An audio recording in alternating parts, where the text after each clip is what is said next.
Well, I suppose it all started with my grandfather when he was a young lad, and he actually started renting blue goats to vicars. Well, in those days there were no strimmers and nothing to keep the graveyards clear, so he'd rent goats to the vicars to munch all the graveyards down, and he'd dye them blue to stop them getting stolen. He started to buy and sell used carts. He would go over to Wales, bring a cart back, strip it down and sell it for parts. In 1911 he heard about things called automobiles, and he said to his friends, "I think these automobiles might catch on." And within 11 or 12 years he was one of the biggest automobile traders in Bristol. In the 70s I took over, and I changed to Saab, Subaru and Isuzu. So we still had traditional franchises, but we had a very nice franchise, Saab, and we built up to be one of the largest Saab dealers in the country.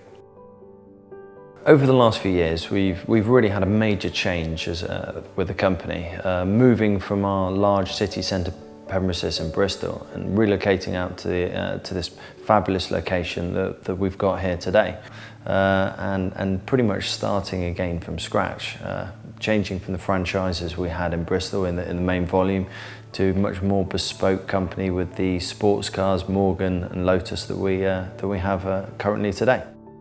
So I'm the fourth generation member of the family company, and amazing, I think every generation has actually had a big change on the company. So my father changing it to the way he had it, and then when I took over, I've completely changed it again to the way we've got it sort of today. We've actually built ourselves a pretty renowned servicing through Morgan and Lotus, and our service centre is very recognised at the moment. We actually get customers that literally come from, when I say all over the world, I mean all over the world to us. And it's not unusual for someone to arrive early on our doorstep where they've come from Germany, driven overnight just for us to work on their cars. And subsequently we've actually led on to opening our own trim shop. We'll be cutting the headrests out for the seats that are trimmed already, and then obviously sewing them up and getting those trimmed ready today for the customer collect tomorrow.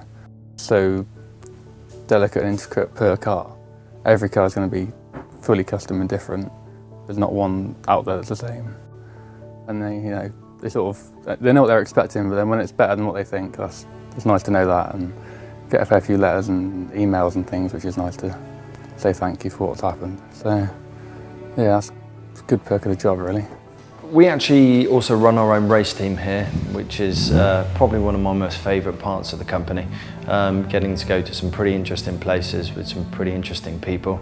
It's fantastic to be racing the marque that we sort of look after, but it's also great for our customers as well, because we're not just a sort of one-trick pony, and they love following us. They actually follow us Facebook, Twitter and Instagram, and they want to know what's happening within the racing world.